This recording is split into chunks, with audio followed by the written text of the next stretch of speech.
My daughter was on a ventilator when my mom texted, "Bring dessert for your sister's gender reveal. Don't be useless." I answered, "I'm at the hospital." She replied, "Get your priorities straight. Be there or stay out of our lives." I blocked her right then. The next morning, my daughter whispered, "Dad, Grandma came here last night, and she said," imagine this, my 8-year-old daughter, Emma, is lying in a hospital bed, unconscious, the ventilator beside her the only thing breathing for her. We're in crisis, her life hanging by a thread, and my own mother's text message slices through the silence like a knife. "Bring dessert for Stephanie's gender reveal tonight. Don't be useless like always." That's when I knew this wasn't just about Emma anymore. It was a war. It had been 72 agonizing hours since that terrifying Thursday evening. Everything had changed so fast. I'd picked Emma up from her mom, Jessica's, house. She seemed totally fine during dinner. We watched a movie. She went to bed around 8:30. But then, at 2 a.m., I jolted awake. That sound, it was Emma, gasping, struggling for air. Her inhaler wasn't helping. Nothing was helping. And her lips? I'll never forget that shade of blue. The ambulance ride felt like an eternity, though the EMT swore it was only 12 minutes. Emma lost consciousness just as we pulled into the emergency bay. My world shattered. Dr. Patricia Williams, the pediatric pulmonologist, spoke words that still echo in my nightmares: severe bronchospasm, respiratory failure, possible long-term lung damage. They had to intubate her, put her on a ventilator, to give her tiny lungs a chance to heal. The next 48 to 72 hours are critical, Dr. Williams said, her eyes kind, but serious. She explained that kids with severe asthma can recover fully, but it demands absolute rest for their respiratory system, constant monitoring. I haven't left Emma's side since. My boss, Frank, at Peterson Electric, he understood. 30 years in the trade. He knows what kid in intensive care means. Take all the time you need, Monroe, he told me. The crews have everything covered. But my own family? They had a different perspective entirely. My mother's text wasn't the first. She'd been hounding me since Friday about Stephanie's gender reveal. My younger sister, the golden child who could never do wrong, was finally announcing if she and her husband Derek were having a boy or a girl. Apparently, in my mother's world, this was the social event of the season. "You promised you'd bring the chocolate cake from Morrison's Bakery," she'd texted Friday morning. I'd made that promise 3 weeks ago, before my entire world flipped upside down. "Stephanie specifically requested it because you always pick the good desserts." I tried to explain about Emma's emergency, but my mother's responses grew increasingly sharp, dismissive. "She's had asthma attacks before, Monroe. You're being overly dramatic. One night in the hospital doesn't mean you abandon family commitments." That's when it hit me, a cold, hard truth I should have seen years ago. My mother had never actually taken Emma's medical condition seriously. To her, asthma was just an inconvenience, an excuse I used, a bid for attention. The pattern had always been there, but I'd been too busy trying to please everyone to truly see it. Then Stephanie called me directly Saturday morning. "Monroe, what's this nonsense about missing my party? Mom says you're trying to get out of your obligations again." My blood ran cold. "My daughter is on a ventilator, Stephanie. She can't breathe on her own right now." Her reply? Absolutely chilling. "Come on, you're exaggerating. Kids bounce back from these things. Derek's sister's son had pneumonia last month, and she still made it to our engagement celebration. You just need to prioritize better." I hung up on her. The conversation was over, but the damage was just beginning to spread through our family network. Cousins, aunts, uncles, everyone was getting a twisted version of the story where I was the difficult one, letting everyone down during an important family milestone. My phone buzzed constantly with messages questioning my commitment to family values. Uncle Paul texted, "Your sister only gets one first gender reveal. Emma will understand when she's older that sometimes we have to make sacrifices for special occasions." That evening, Dr. Williams noticed my distress during her rounds. "Mr. Garrett, you've been here 3 straight days. When's the last time you ate a real meal or changed clothes?" I looked down at the same work shirt and jeans. "I can't leave her, doctor. What if something happens?" But every breath Emma took was assisted by that machine. Every heartbeat monitored. How could I walk away for cake and party games when my daughter was fighting for her life? Then Jessica arrived. My ex-wife. I hadn't expected her. We'd been divorced 2 years, Our communication strictly limited to pickups and drop-offs. But there she was, marching into the ICU like she owned the place. "Monroe, we need to talk," she announced, not even glancing at Emma first. "I've been thinking about this situation, and I'm not comfortable with how you've been handling things." How I've been handling things. I brought her to the hospital the second she couldn't breathe. What exactly should I have done differently, Jessica? Her accusation hit like a physical blow. You should have been monitoring her condition better. You should have noticed the signs earlier. Emma told me her inhaler wasn't working as well lately. Did you follow up? Did you make sure she was taking her preventative medication? My mind reeled. Emma's inhaler prescriptions were always filled on time. I was the one driving her to every pulmonologist appointment since the divorce. I taught her proper inhaler technique, how to recognize early warning signs. Jessica, you know that's not fair. I've been managing her asthma perfectly well. Her response twisted the knife. Have you? Because Dr. Williams told me Emma's inflammation levels suggest this has been building for weeks. Where were you when that was happening? I stared at her, trying to process the audacity. Are you seriously trying to blame me for Emma getting sick? Her threat was unmistakable. I'm saying that maybe it's time to reconsider our custody arrangement. Emma needs stability. She needs a parent who can focus completely on her health needs without getting distracted by work schedules and weekend plans. She was talking about filing for full custody, using Emma's emergency as ammunition. And the worst part? I suspected she was coordinating this attack with my mother, who was already painting me as an unfit parent.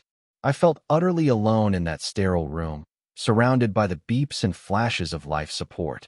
My daughter needed me more than anything. Instead of support, I was facing a coordinated campaign to prove I was an unfit father. That night, after Jessica left with vague threats about her attorney, I made a decision. I blocked my mother's number. I wasn't going to let anyone guilt me into leaving Emma's bedside for a party. I wasn't apologizing for putting my daughter's life above their social games. But I had no idea what new level of hell was coming next. Sunday morning brought a new depth of family dysfunction. Stephanie found a way around my block, calling from Derek's phone at 6:45 a.m. Her voice was shrill with indignation. "Monroe Jacob Garrett, how dare you block Mom's number? How dare you embarrass our entire family like this?" I kept my voice low. Emma's still unconscious. "Stephanie, my daughter is critically ill. I'm not discussing party planning right now. You're not discussing anything because you've decided to be completely selfish and self-absorbed," she shrieked. "Do you have any idea how humiliated I was yesterday? Do you know what it felt like to have to explain to 35 people why my own brother couldn't be bothered to show up? I told you exactly where I was and why." I shot back. "You told me you were being overly dramatic about a routine asthma flare-up," she countered. Then came the words that would haunt me. "Emma's fine, Monroe. She's probably just milking the attention because she knows you'll fall for it. Kids manipulate their parents all the time." My 8-year-old daughter, motionless, a tube down her throat, was apparently manipulating me. The ventilator keeping her alive was part of some elaborate childhood scheme, according to my sister. "Stephanie, I'm hanging up now." "Wait," she snapped. "Before you do, you should know that I've been talking to family members about this pattern of behavior. This isn't the first time you've used Emma as an excuse to avoid family responsibilities. Remember Christmas 2 years ago when you left early because she had a stomachache? Remember 4th of July when you couldn't stay for fireworks because of her bedtime routine?" I remembered those moments clearly. At Christmas, Emma had a 102-degree fever. On the 4th of July, she was overwhelmed, showing signs of an anxiety attack that could trigger her asthma. Those weren't excuses, Stephanie. Those were parenting decisions. Those were you putting a child's temporary discomfort above family unity, she spat. And now you're doing it again. Except this time you're hiding behind a medical emergency to justify your antisocial behavior. It wasn't just the cruelty, but the sheer calculation. Stephanie had been building a case against my parenting for months, maybe years. Every time I prioritized Emma's needs, she'd been keeping score. "Derek and I have been discussing this situation," she continued, "and we think you might benefit from some professional guidance about establishing appropriate boundaries with Emma. It's not healthy for a child to have that much control over a parent's social life." Derek was a junior partner at a law firm.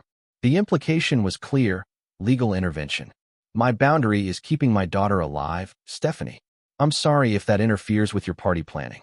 Your boundary is using a sick child to manipulate everyone around you, she retorted and hung up. An hour later, I saw what the family has talked actually meant. Stephanie had posted a series of social media updates about her party, painting a picture of betrayal and abandonment. Beautiful backyard, smiling relatives, the cake someone else provided.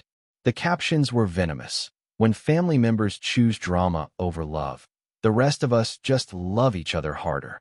And so grateful for the relatives who show up when it matters and learning to let go of those who always find excuses. The comments section exploded with support for Stephanie, sympathy for her having to deal with difficult and unreliable family. Nobody mentioned that the difficult family member was in a pediatric intensive care unit, watching his daughter fight for her life. But the social media campaign was just the beginning. Calls started pouring in from extended family who'd been at the party. Aunt Linda, my mother's sister, called to check on Emma, but spent most of the conversation explaining how hurt Stephanie was. I know you love Emma, sweetie, but sometimes we have to trust that children are more resilient than we think. Cousin Marcus echoed it. Hey man, I heard Emma's having some breathing problems. That's rough, but you know, stress affects kids, too. Maybe she'd recover faster if she wasn't picking up on your anxiety about leaving the hospital. The worst call came from my mother's younger brother, Uncle Paul, the designated family spokesperson. Monroe, we need to have a serious conversation about your priorities. Your mother is heartbroken. Stephanie is questioning whether she can count on you for anything. And frankly, some of us are wondering if you're using Emma's medical issues to avoid dealing with your social obligations. My jaw clenched. Uncle Paul, Emma is on a ventilator. She can't breathe without machine assistance. This isn't a social obligation conflict. That's exactly the kind of dramatic language that makes everyone worry about your judgment, he scoffed. Kids get sick, Monroe. They go to the hospital. But life doesn't stop for the rest of us. Your grandmother survived raising 5 children without canceling family events every time someone had a fever. The comparison was absurd. My grandmother raised kids when childhood asthma was poorly understood. Some of those children hadn't survived. But Uncle Paul wasn't interested in reality. He wanted conformity. We've decided that you need some space to think about your priorities, he continued. Until you're ready to apologize to your mother and sister, and until you're ready to participate in family events without using Emma as an excuse, we think it's best if you handle your problems independently. Translation: the family was cutting me off, emotionally and financially, unless I abandoned my daughter's bedside for a party. Later that afternoon, Dr. Williams saw my distress. Mr. Garrett, you look like you haven't slept in days. How are you holding up? I'm fine, doctor. How's Emma? Emma's holding steady, but I'm concerned about you. Are you getting any support from family? I almost laughed. My family thinks I'm being overdramatic. They think she's manipulating me. Dr. Williams frowned. Mr. Garrett, your daughter has been on mechanical ventilation for 3 days. There's nothing manipulative about respiratory failure. Has anyone in your family spoken with me or the nursing staff about Emma's medical status? No, doctor.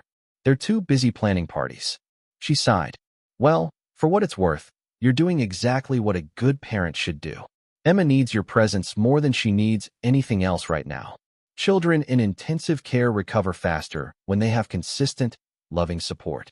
But even her reassurance couldn't ease the growing sense of isolation. My family had made their position clear. Emma's emergency was less important than Stephanie's party. My devotion to my daughter was selfish manipulation. As Sunday evening approached, I realized I was facing this crisis with no support system whatsoever. Emma's mother was building a case against my custody. My birth family was treating her hospitalization as an inconvenience. I had no idea the worst betrayal was still coming. Monday brought the first signs of hope. Emma's oxygen saturation levels were improving.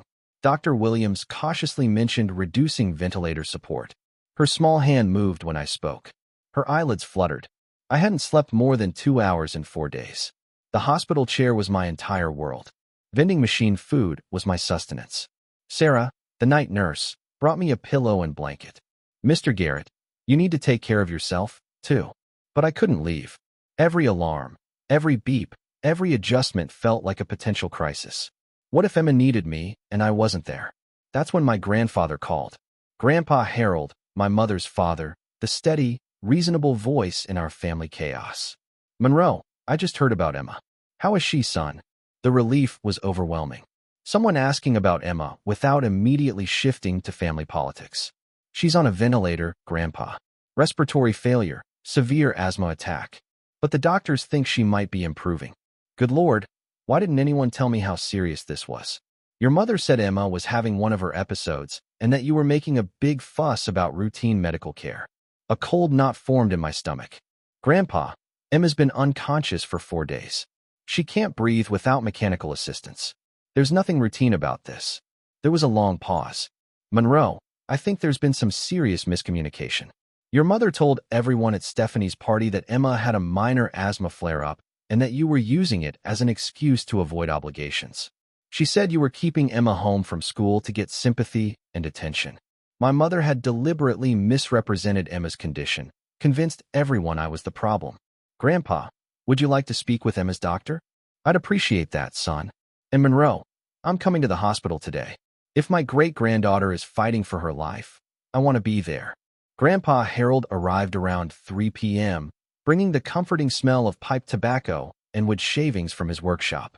He took one look at Emma, surrounded by machines, and sat down heavily. Oh, sweetheart, he whispered, gently touching Emma's forehead. I had no idea. Dr. Williams spent 20 minutes explaining everything. Grandpa's face grew grave as he heard the details my mother had hidden. Doctor, is Monroe doing everything right? Is he helping Emma's recovery by staying here? Mr. Garrett is doing exactly what Emma needs, Dr. Williams assured him. Parental presence is one of the most important factors in pediatric recovery. After she left, Grandpa sat in silence, watching Emma's chest rise and fall. Monroe, I need to tell you something that's been bothering me. Your mother has been acting strangely about money lately. She's been asking me for help with household expenses, saying you've been borrowing from her and not paying her back. She's also mentioned that Emma's medical bills are putting a strain on the whole family's finances. I hadn't borrowed money from my mother in 3 years. Emma's medical expenses were covered by my insurance. My mother had been creating fictional financial problems to justify her resentment. Grandpa, I haven't borrowed any money from Mom, and Emma's medical care is covered. I figured as much, he said, shaking his head. Your mother's been telling a lot of stories lately that don't add up. I'm starting to wonder if she's been using family situations to manipulate my help with her own money problems. We talked for another hour. My grandfather revealed my mother had been positioning herself as a victim for years, collecting sympathy and financial support by twisting situations. Around 6 p.m., I stepped out to call my supervisor about extended leave. When I returned, Grandpa looked troubled. Monroe, something happened while you were gone.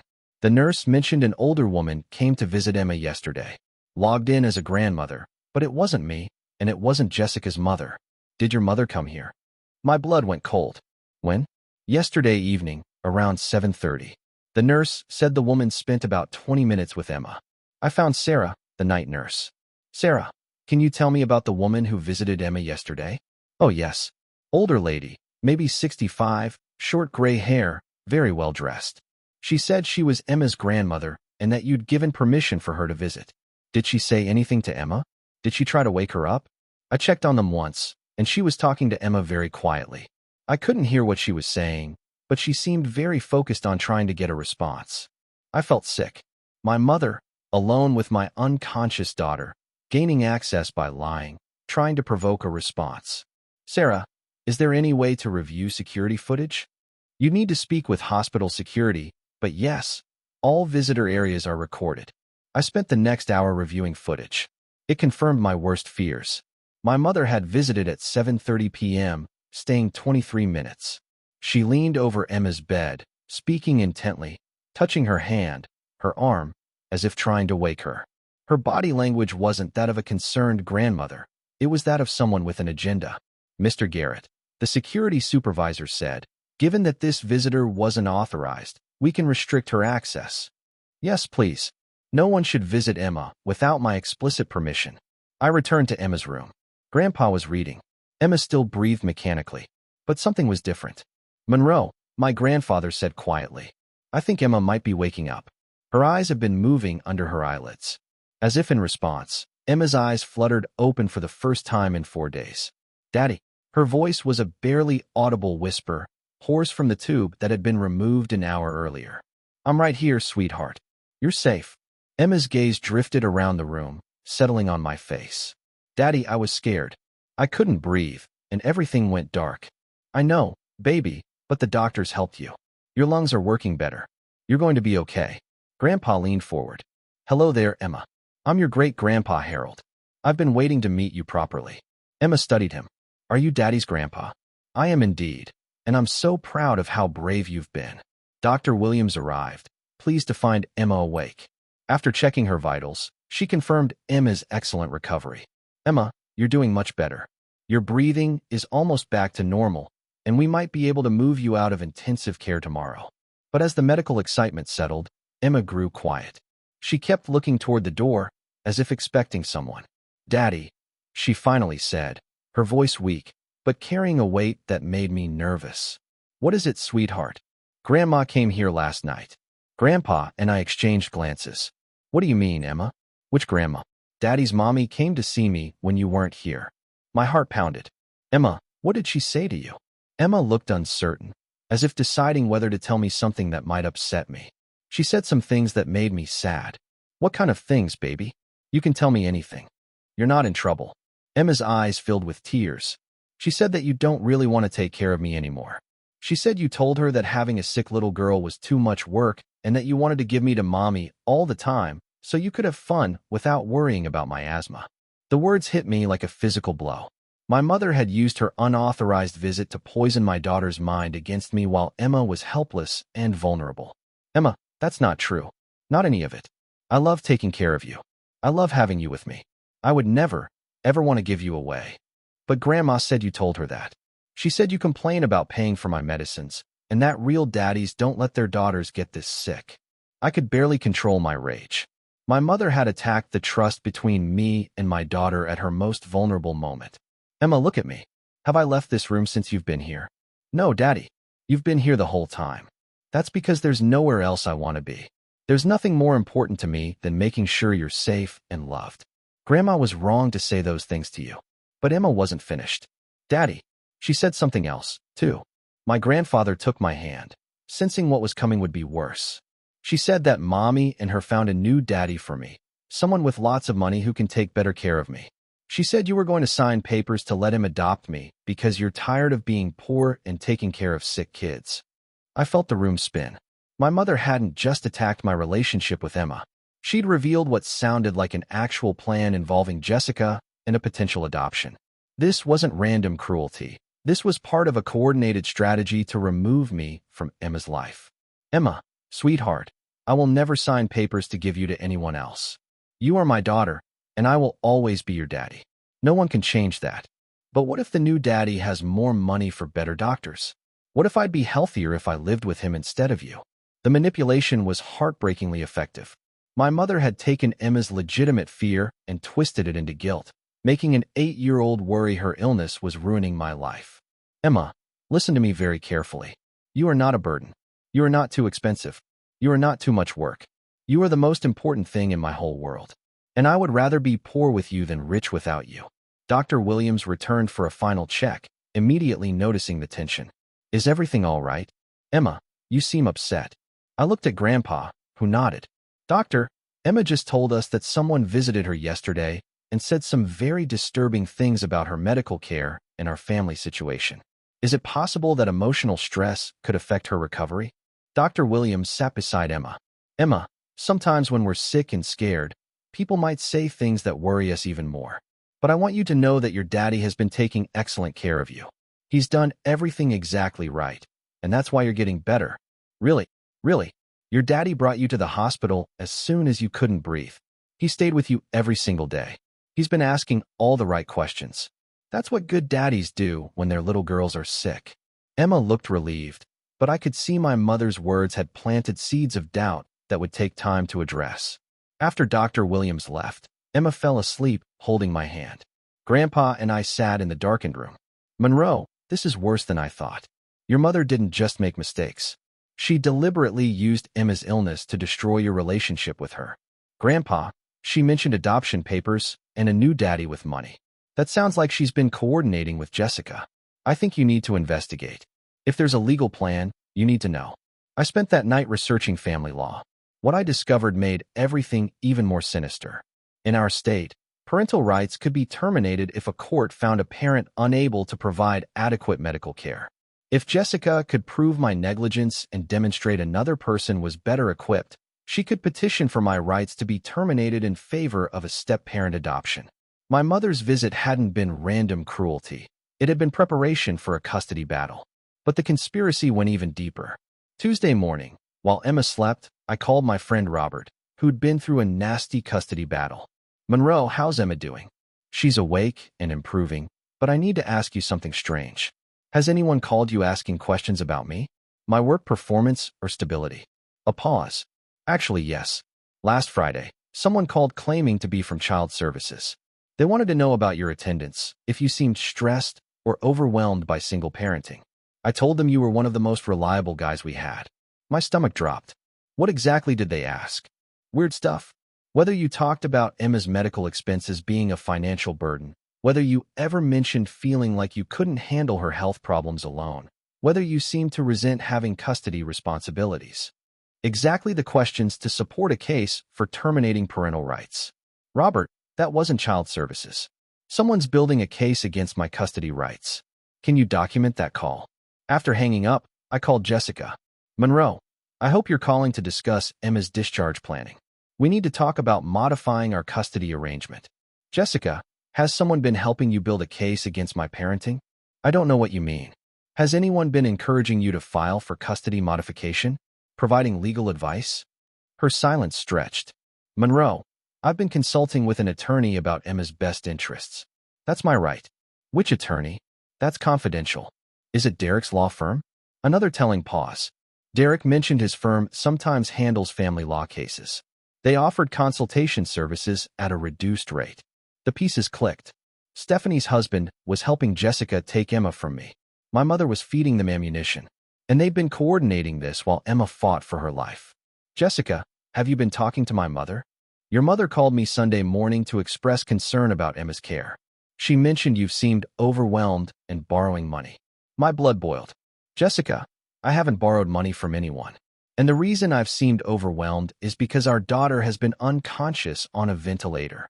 Your mother says you've been exaggerating Emma's medical needs for attention, and that you use her asthma as an excuse to avoid family obligations." My mother was working both sides, telling my family I was overreacting to Emma's needs, and telling Jessica I was underreacting and providing inadequate care. "Jessica, did my mother suggest you file for custody modification?" "She mentioned Emma might benefit from a more stable home environment with better resources for managing her medical needs." "Better resources like what?" "Like a stepfather who's financially established and can provide private medical care instead of relying on emergency rooms." There it was. Jessica was planning to remarry, and my mother was encouraging her to frame my financial limitations as medical neglect. I contacted the hospital's patient advocate. "Mr. Garrett, unauthorized visitors can absolutely impact a child's recovery, especially if they're causing emotional distress. We can implement strict visitor restrictions that require your explicit approval." "I'd appreciate that. And can we document the emotional impact of my mother's unauthorized visit?" "Dr. Williams can note in Emma's chart that she experienced distress related to inappropriate visitor behavior. That documentation can be important if there are custody concerns." But my investigation revealed even more. I called Grandpa Harold. "Monroe, I've been thinking. Your mother has asked me for over $3,000 in the past 6 months, claiming you were borrowing from her." "Grandpa, I've never borrowed money from Mom." "Where did she say that money was going?" "Emma's medical expenses, your rent when work was slow, car repairs. She made it sound like you were constantly struggling, and she was enabling your irresponsibility." "How much money has she borrowed from you total?" "Nearly $8,000 since last Christmas. She always promised to pay me back when you paid her back." I felt sick. My mother had been stealing from her elderly father, creating a narrative about my irresponsibility to justify elder financial abuse. "Grandpa, I need you to document all of those transactions. Dates, amounts, what she said the money was for. I think she's been committing financial fraud." "Monroe, there's something else. Derek called me last month, asking questions about your financial situation. He said he was trying to help the family understand how to support you. Derek had been gathering financial information for Jessica's custody case, posing as a concerned family member. The coordination was far more extensive than I'd realized. That evening, while Emma slept comfortably, I made a decision. I called Derek's law firm directly.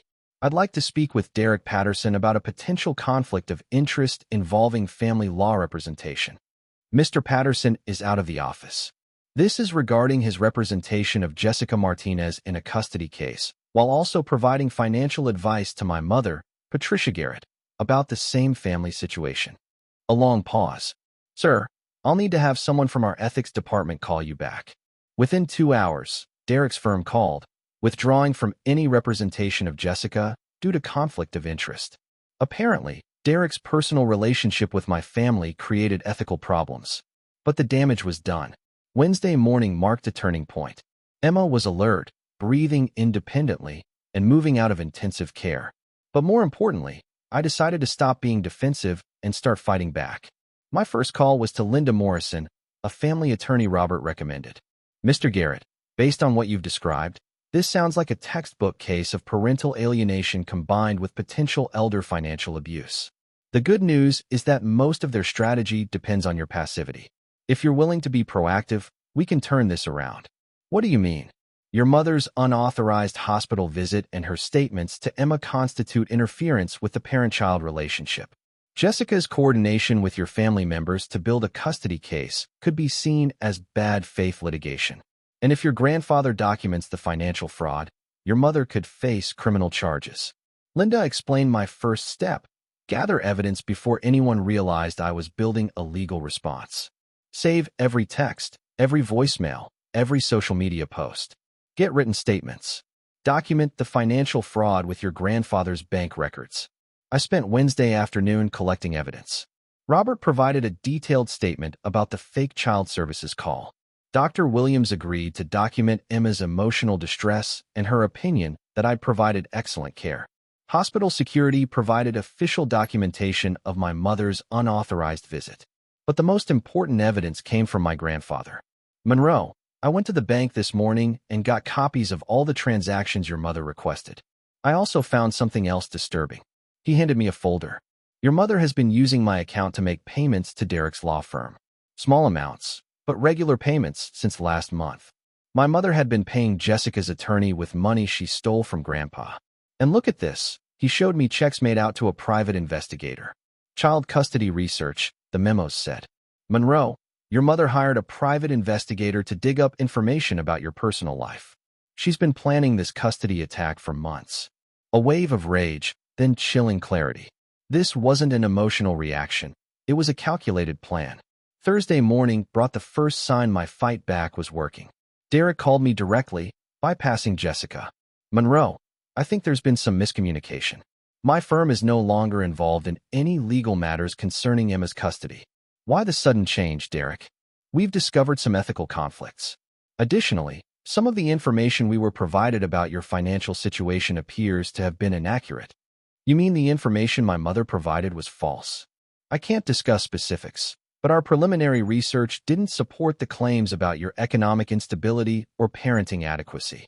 Derek's firm had done their own investigation and found my mother's claims fabricated. They were abandoning Jessica's case. But my most important call was to Child Protective Services. I'd like to report suspected parental alienation and elder financial abuse, I told the intake worker. I have documentation of coordinated efforts to interfere with my parental rights and evidence of financial fraud against my elderly grandfather. CPS agreed to open an investigation based on my mother's unauthorized hospital visit and her statements to Emma. They were particularly concerned about the elder financial abuse. Mr. Garrett, we'll be interviewing Emma about her grandmother's visit and assessing whether there's been psychological manipulation. We'll also be referring the financial abuse allegations to Adult Protective Services and potentially to law enforcement. Thursday afternoon, I took the most difficult, but necessary, step. I called my mother. Patricia, this is Monroe. I'm calling to inform you that you're no longer welcome to have any contact with me or my daughter. Monroe, don't be ridiculous. Emma is my granddaughter. Emma is my daughter. And you used her medical emergency to try to poison her against me. You told an unconscious child that I didn't want her, and that I was planning to give her away for adoption. I was trying to help Emma understand the reality of her situation. Her voice was shrill. The reality is that you've been stealing money from Grandpa Harold by lying about my financial needs. The reality is that you've been coordinating with Jessica to build a false custody case against me. The reality is that you've been manipulating everyone in this family for your own purposes. Silence. Patricia, CPS is investigating your unauthorized hospital visit and your statements to Emma. Adult Protective Services is investigating the financial abuse of Grandpa Harold, and I have documentation of everything you've done over the past week. You're making a mistake, Monroe. Family doesn't turn on family. You're right about that. Family doesn't turn on family, which is why what you did isn't family behavior. I hung up and immediately blocked her number again. This time, I wasn't hiding. I was protecting my daughter. Friday morning brought the most satisfying moment. Jessica called. Monroe, I think we should consider mediation instead of litigation for any custody adjustments. What changed your mind, Jessica? Derek's firm withdrew, and my consultation with another attorney suggested that the evidence for modification might not be as strong as I initially thought.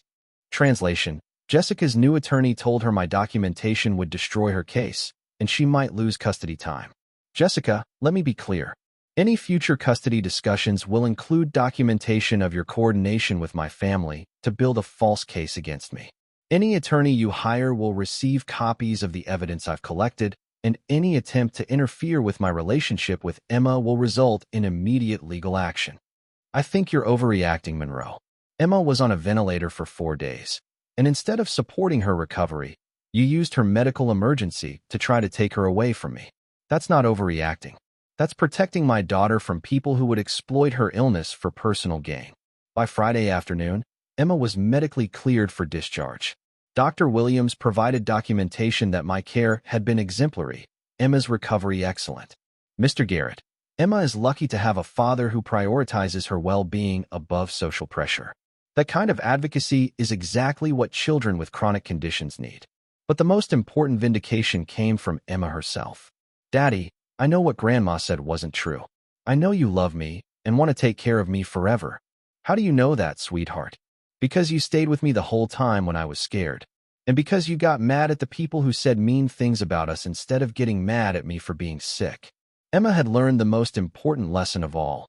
True family protects each other, even when that harm comes from people who are supposed to love you. The following Monday, Emma and I walked into family court for the final resolution of Jessica's custody modification attempt. Armed with inches of documentation, medical testimony, and evidence of the conspiracy against my parental rights, I felt confident. Jessica's attorney had tried to withdraw the petition, but the court required a hearing due to CPS's report. Judge Patricia Henderson reviewed everything: Dr. Williams's testimony, documentation of my mother's unauthorized visit and manipulation, proof of the financial fraud against Grandpa, and the coordinated legal strategy. Miss Martinez, Judge Henderson addressed Jessica. The court finds that your custody modification petition was based on false information and was pursued in bad faith, with assistance from the child's paternal family members. This represents serious interference with the father-child relationship. Jessica looked stunned. Mr. Garrett, the judge continued, the evidence shows that you provided excellent care for Emma during a life-threatening medical emergency while facing harassment and manipulation from multiple family members. The court finds no basis for custody modification and significant concern about attempts to alienate Emma from your care. Judge Henderson's ruling exceeded my most optimistic expectations. I was awarded primary physical custody of Emma, with Jessica relegated to supervised visitation for 6 months while she completed parenting classes. Furthermore, the judge issued a restraining order prohibiting Patricia Garrett from any contact with Emma pending the CPS investigation. The criminal justice system moved quickly. My mother faced charges for elder financial abuse, theft by deception, and interference with child custody. Derek's law firm faced ethical review. But the most meaningful justice came from unexpected sources. Stephanie's marriage began falling apart when Derek's firm dropped all their legal matters. His partners weren't interested in a junior associate whose family drama caused professional liability issues. When Stephanie realized Derek had participated in a scheme to manipulate custody, She saw his true character. My grandfather moved into a small apartment just 3 blocks from our house, finally free from my mother's manipulation and eager to build a genuine relationship with Emma. His workshop became Emma's favorite place. The construction crew at Peterson Electric became Emma's extended uncles, creating a fund for her medical care. Frank instituted a company policy for emergency family leave. Emma's recovery exceeded every medical expectation. Dr. Williams explained that children who feel secure and loved often show remarkable resilience. Emma's lung function returned to baseline within 6 weeks. "Daddy," she said one evening while we worked on homework, "I learned something important when I was sick." "What did you learn, sweetheart?" "I learned that real family takes care of each other when scary things happen, and fake family tries to make scary things worse." Emma had understood the lesson that took me years to learn. Family isn't defined by blood, but by consistent, loving actions that prioritize each other's well-being. Our story isn't about cutting off relatives. It's about recognizing that family bonds are earned through consistent loving behavior, and protecting our children from toxic manipulation is one of our most important responsibilities. Emma is now 10, confident, managing her asthma, surrounded by people who see her medical needs as just one part of her beloved self. She knows her worth isn't measured by her convenience to others. "Daddy, when I grow up and have my own kids," she told me once, "I'm going to take care of them the same way you take care of me." "How's that, Emma?" "I'm going to stay with them when they're scared, and I'm going to tell anyone who's mean to them to go away and leave us alone." Emma had learned the most valuable lesson of all. Unconditional love requires fierce protection of the people we care about, even when that protection comes at personal cost. The people who matter most are the ones who show up when showing up is difficult, who protect your peace when others try to disturb it, and who love you not despite your challenges, but including them. What challenges have you faced when family members prioritize their own comfort over your child's genuine needs? How did you navigate that difficult choice between family loyalty and protecting your children? I'd love to hear your thoughts. If this story resonated, please like this video to help other parents facing similar situations. Subscribe for more real-life stories about protecting family bonds and standing up for what matters most. Thank you for listening.